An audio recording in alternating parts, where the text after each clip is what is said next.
Арыбаңыздар, урматтуу интернет колдонуучулар. Мен бүгүн сиздерге тор белги же хэштег тууралуу маалымат берип коюуну чечтим. Анткени бүгүнкү күндө соц тармактарда бул хэштегдин маанилүүлүгү ушунчалык артып баратат. Ошентсе дагы айрым учурда биз ушул хэштегди өз максатында колдонбой калган учурлар дагы кездешип жатат. Ошондуктан бул хэштег тууралуу маалымат берип коюу зарылдыгы пайда болду.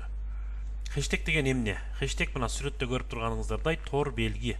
Кыргызча которгондо деле негизи мына клавиатурада атайын баскычта бул жайгашкан. Хэштег бул англис тилинин хэш торчо белгиси, тег болсо метка белги дегенди билдирет. Бул соц тармактарда же микроблогтордо да колдонулат. Башкача айтканда азыр стористерде бар. Атайын ачкыч сөз же сөздөрдү билдирет. Бул өзүңүздөр мына азыртан эле биз кайталап айткандай торчо белгиси менен башталат дагы кийинки сөзгө туташып, жалгашып жайгашат. Хэштег эмне үчүн керек? Сиз өзүңүздүн билдирүүңүздү же болбосо постуңузду хэштег менен белгилеп, сиз ал постуңузга атайын эми белги саласыз жана башка колдонуучулар үчүн дагы тематикалык үндөш материалдардын издешин оңойлотосуз. Бул жерде мындайча айтканда эми белги дегенде биз баягы биз кайсы бир нерселерге койгон белги эстейбиз. Мына ушул белгиси аркылуу табуу оңой отурат. Анткени азыркы учурда аябай пост көп, аккаунттар көп деген ошонун баарынын ичине сиз өзүңүзгө гана ылайыктуу маалыматты табууда дагы бул хэштег абдан сиз үчүн жардам берет. Хэштег жалпы соц тармактарга эң башында Twitter соц тармагынан тарагандыгы көпчүлүккө белгилүү. Аны эгер сиз туура колдонсоңуз маалыматты иреттеп аласыз. Сиздин баракчаларга колдонуучулардын дагы кирүүсүн аябай мындай тездетесиз жана ага шарт түзөсүз. Хэштегдин кызматы бул ачкыч сөздөр аркылуу посттун билдирүүнүн башкы маанисин баса белгилөө, маалыматты темасына жараша топтоштуруу, кызыктырган темаларда издөөнү тездетүү болуп эсептелет.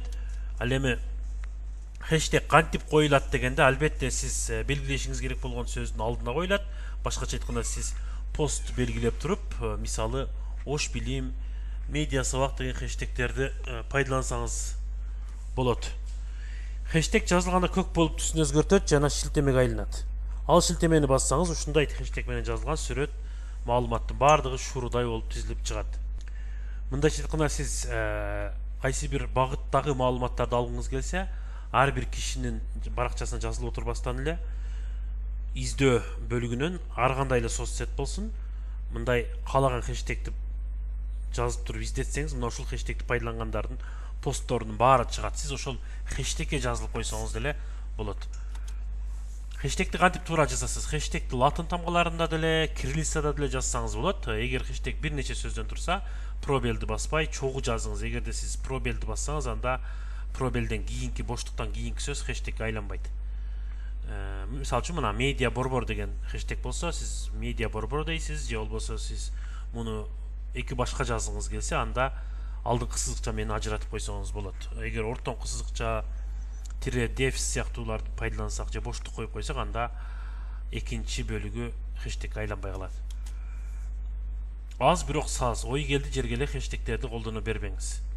Өтө узун да болбош керек, ашып кетсе 1ден 15ге чейинки символду колдоносуз. Мынакей горизонталдуу түрдө деле коюп койсоңуз болот, эгер кааласаңыз вертикалдуу түрдө деле койсоңуз болот. Вертикалдуу болгондо эң узун хэштег эң үстүнө, андан ары кыскарып отурса дагы мындай көрүнүшү жагынан, визуалдык жактан дагы мындай жагымдуураак болот. Жеке өзүңүзгө тийиштүү болгон 3-4 хэштегди дайыма колдонсоңуз болот. Анан жалпы агымдан да калбастан колдонуучулар көп талкуулап же бөлүшүп жаткан темага сиз дагы ошондой сүрөт же видео киргизип атайын пост жазсаңыз, ошол жалпы колдонуудагы хэштегти да пайдалансаңыз болот. Түрдүү конкурс болуп калат, түрдүү акция, челлендж жана башкалар болуп калышы мүмкүн да соц сеттерде. Эми бул нускама мына Ош регион жактагы билим берүү мекемелеринде иштеп жаткан биздин мугалимдер, тарбиячы, окуучулар жөнүндө, окуучулар үчүн даярдалгандыктан билим берүү тармагына жаңылыгыбызды биз соц тармактарга жарыялоодо ушул Ош билим деген хэштегти колдонобуз деп сунуштаганбыз. Жана бул мындай бир топ эле колдонууга алып кетти. Демек Ош аймагындагы кызматкерлер билим берүү жаатындагы бир постtu бөлүшсө, мына ушул ош билим деген хэштегти колдонууну сунуштаганбыз. Албетте эч кимди мындай хэштег колдон деп мажбурлай албайбыз, бирок ушул сунуш ишке ашып бүгүнкү күндө көптөгөн билим берүү жаатындагы жаңылыктарды пост кылып чыгарганда мына ушул ош билим деген хэштегти пайдаланышат. Эми мисалы үчүн Баткен жергесинде же Ысык көл жергесиндегилер эле Баткен билим же Ысык көл билим, Чүй билим, Нарын билим деген сыяктуу кылып өздөрү каалагандай бир хэштегти пайдаланса болот. Анан жалпы эле Кыргызстандагы билим берүүгө байланыштуу болсо анда билим, билим берүү дагы башка деп туруп түрдүү хэштегтерди пайдаланса болот.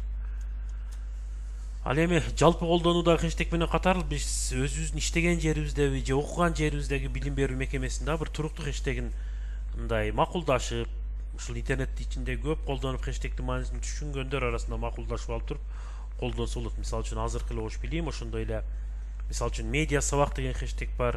Бул жогорку слайдтарда да кезикти. Бул медиа сабаттуулукка байланышкан бир пост чыгарсак, медиа сабак деген хэштегди коюп койсок болот. Бирок кээде медиа сабаттуулукка байланыш жок эле бир мисалы үчүн ишембилик өткөрүп калса же мындай экскурсияга чыгып калса деле медиа сабакты кээде колдонуп коюшат да, бирок ал менимче бир аз ашыкча болот. Сиз медиа сабаттуулукка байланышкан гана маалымат чыгарганда муну колдонсоңуз болот.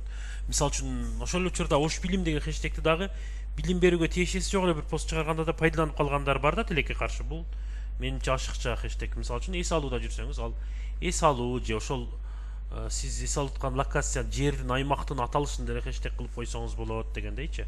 Анан мисалы үчүн бул жакта Айтматов 36 медиа деп атабыз. Демек Айтматов деген мектептер аябай көп Кыргызстанда. Ар бир район, ар бир шаарда эле болуш керек.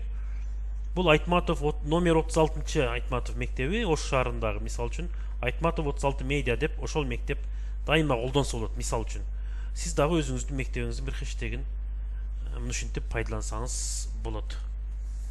Баарыңыздарга көңүл бурганыңыздар үчүн ыраазычылык билдирем.